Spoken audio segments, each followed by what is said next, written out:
तो दोस्तों आपका स्वागत है आपके और हमारे इस YouTube चैनल मैथ परिवार पर। दोस्तों आज की वीडियो में हम त्रिभुज का क्षेत्रफल निकालना सीखेंगे। आप क्या कीजिए, इस वीडियो को अंत तक बड़े ध्यान से देख लीजिए और आप किसी भी त्रिभुज का क्षेत्रफल निकालना बड़ी ही आसानी से सीख जाएंगे।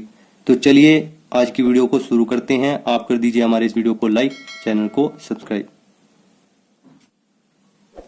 दोस्तों सवाल क्या कहता है हमारे पास, यहाँ पर त्रिभुज ABC का क्षेत्रफल ज्ञात कीजिए। हमारे पास एक त्रिभुज है दोस्तों यहाँ पर, जैसा कि आप यहाँ पर देख सकते हैं AB और C। इस त्रिभुज की हमें तीनों भुजाएं दी गई हैं। AB हमारे पास कितनी है 8 सेंटीमीटर, BC है हमारे पास 12 सेंटीमीटर और AC है हमारे पास 10 सेंटीमीटर। दोस्तों अगर हमें त्रिभुज की तीनों भुजाओं की लंबाई दी गई हो तो उस त्रिभुज का क्षेत्रफल कैसे निकाला जाता है, उसका एक फॉर्मूला है। तो सबसे पहले उस फॉर्मूला को एक बार अच्छे से देख लेते हैं।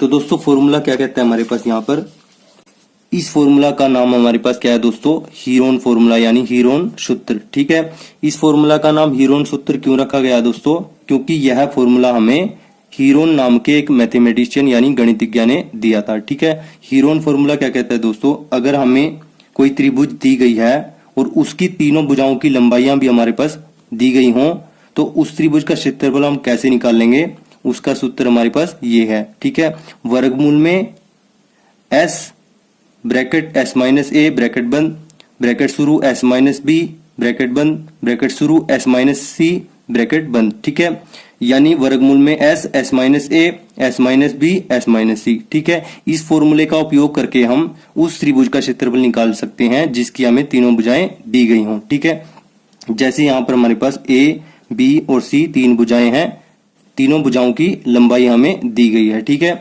और s क्या होता है दोस्तों, S होता है अर्ध परिमाप। ठीक है, ये क्या होता है, तीनों भुजाओं का जोड़ बटे में 2। ठीक है, यहाँ पर तीन भुजाएं क्या है दोस्तों, A, B और C। ठीक है, तीन भुजाओं की लंबाई क्या है दोस्तों, A, B, C।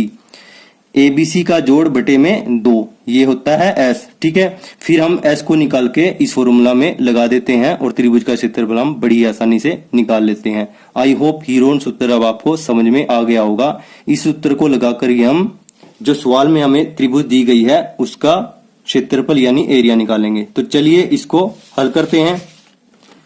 दोस्तों सबसे पहले हम s को निकाल लेते हैं।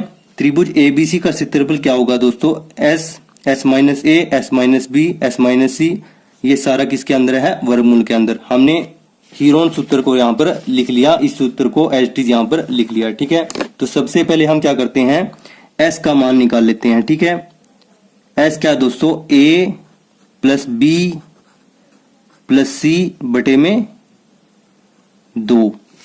दोस्तों यहां पर हमारे पास ABC क्या है, त्रिभुज की तीन भुजाओं की लंबाइयां। ठीक है, जो कि यहां पर हमें दी गई हैं। ठीक है, आप किसी को भी A मान सकते हैं, किसी को भी B और किसी को भी C। ठीक है, मान लीजिए 12A है तो A आ जाएगा यहां पर।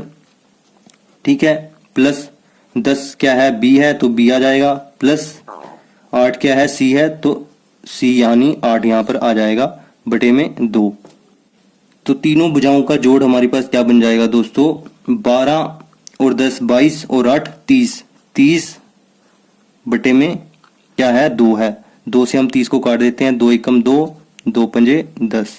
तो हमारे पास s का मान कितना निकल के आया, 15 निकल के आ गया। ठीक है, अब ये सवाल बहुत ही आसान हो गया है, चलिए इसे आगे हल करते हैं। दोस्तों अब क्या करना है हमें, त्रिभुज ABC का क्षेत्रफल जो यहाँ पर ये फॉर्मूला दिया गया है, हीरोन सूत्र यहाँ पर दिया गया है, इसमें हमें S, A, B और C का मान रख देना है। ठीक है, A का मान क्या है दोस्तों, 12 है। दोस्तों आप A, B, C किसी भी वैल्यू को मान सकते हैं, आप इसको भी A मान सकते हैं। ठीक है, इसको भी A मान सकते हैं, इसको भी, किसी को भी आप A, B या C मान सकते हैं। ठीक है, मैंने यहाँ 12 को A माना है और 10 को हमने B माना है और C क्या माना है, हमने 8 माना है। ठीक है, 12 सेंटीमीटर 10 सेंटीमीटर 8 सेंटीमीटर। ठीक है, और S का मान क्या निकल के आया था, 15 निकल के आया था। अब सिंपली ये सभी मान, ये सभी वैल्यू हम इस फॉर्मूले में रख लेते हैं। ठीक है,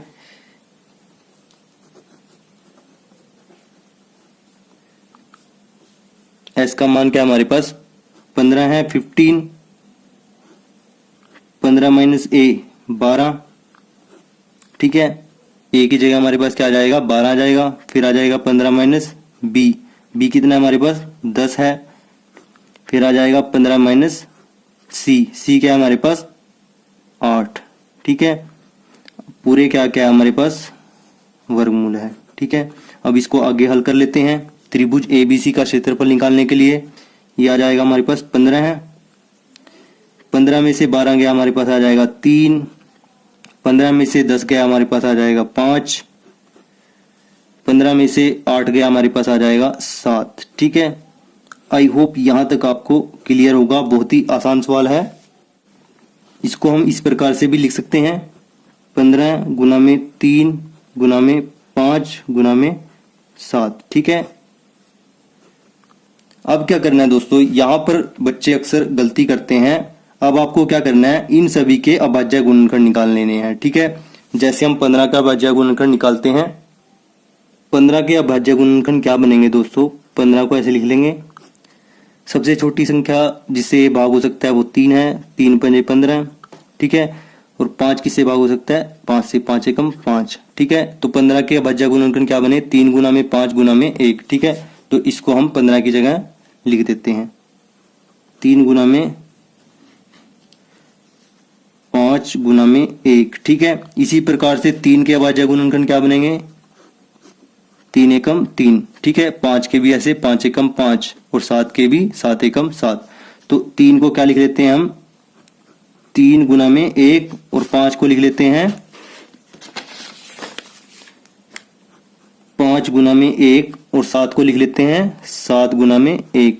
ठीक है दोस्तों, अगर हम अभाज्य गुणनखंड निकाल लेते हैं तो वर्गमूल को हटाना हमारे लिए बहुत ही आसान हो जाता है। ठीक है, अब जहां पर भी जोड़ा बन जाता है किसी संख्या का, तो वो संख्या वर्गमूल से बाहर आ जाएगी। ठीक है, 3 यहां पर भी है, यहां पर भी है, तो 3 बाहर आ गया वर्गमूल से। ठीक है, ये 3 वर्गमूल से बाहर आ गया। 5 यहां पर भी है और यहां पर भी है, तो ये 5 भी वर्गमूल से बाहर आ जाएगा। ठीक है, अब हमारे पास क्या बच गया, यहाँ पर 7 बच गया। बाकी सभी संख्या हमने बाहर निकाल ली है। वर्गमूल 1 का मतलब तो 1 ही होता है। ठीक है, तो हमारे पास अंदर क्या बच गया, वर्गमूल में 7।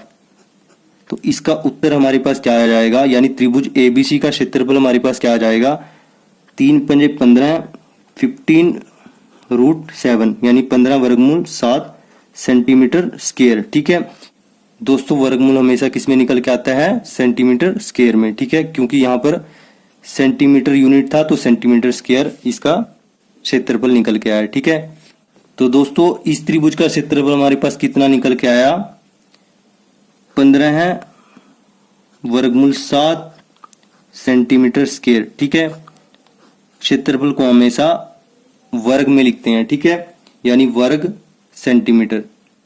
दोस्तों आई होप ये आपको अच्छे तरीके से क्लियर हो गया होगा। दोस्तों आप लोग कहां पर अक्सर गलती करते हैं, वर्गमूल निकालने में आप लोग अक्सर गलती कर देते हैं। ठीक है, यहां तक आप वैल्यूज को अच्छे तरीके से पुट करके इसको सोल्व कर लेते हैं। अब इसके आगे इसको हल करने में आप कई बार गड़बड़ कर देते हैं। ठीक है, इसी को मैं आपको और अच्छे तरीके से समझा देता हूं। दोस्तों अगर आपके पास वर्गमूल के अंदर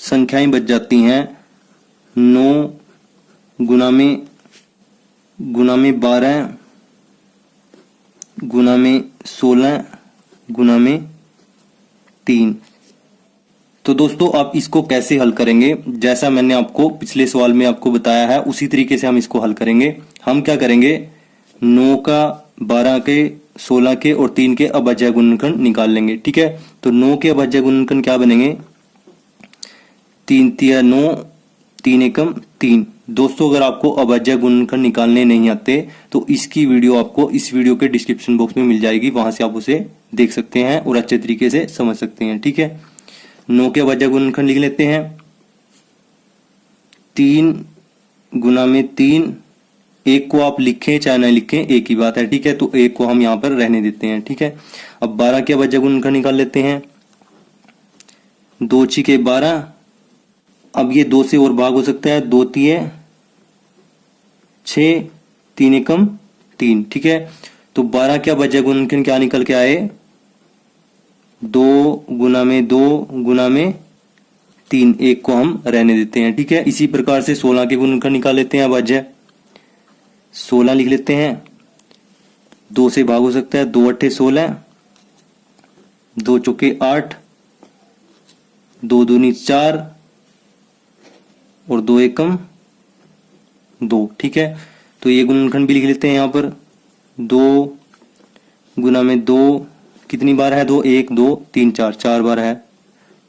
गुना में 2 1 2 3 4, 4 बार हमने 2 को लिख दिया है। ठीक है, और 3 के गुणनखंड क्या होंगे दोस्तों? 3 गुना में 1, जिसको हम 3 लिख सकते हैं। ठीक है, और सारे का क्या है हमारे पास दोस्तों? वर्गमूल है। ठीक है, अब हमने क्या बताया था आपको, जहां पर भी किसी संख्या के जोड़े बन जाते हैं तो वो जोड़ा वर्गमूल से बाहर आ जाता है। ठीक है, यहां पर 3 यहां पर है और यहां पर है, तो ये 3 बाहर आ जाएगा। ठीक है, 3 लिख लिया हमने बाहर। ये 2 यहां पर भी है, यहां पर भी है, ये 2 बाहर आ जाएगा। ठीक है, अब एक 3 यहां पर है, एक 3 यहां पर है, तो इनमें से इस जोड़े में से 3 बाहर आ जाएगा। ठीक है, यानी वर्गमूल से बाहर आ जाएगा। अब यहां पर 2 है, यहां पर भी 2 है, एक 2 बाहर आ जाएगा। यहां पर भी 2 है, यहां पर भी 2 है, तो एक 2 और बाहर आ जाएगा। ठीक है, और वर्गमूल के अंदर हमारे पास अब कोई संख्या नहीं बची है। ठीक है, यानी इसको क्या लिख सकते हैं हम? वर्गमूल 1, जिसका मतलब क्या होता है? 1 होता है। ठीक है, अब इसको हल कर लेते हैं। 3 दूनी 6, 6 3 18, 18 दूनी 36, 36 दूनी 72, 72 गुना में 1, ये क्या जाएगा हमारे पास? 72 वर्ग यूनिट। ठीक है, क्योंकि हम क्षेत्रफल को हमेशा वर्ग में निकालते हैं। ठीक है, तो दोस्तों इस प्रकार से आपने इस सवाल को हल करना है।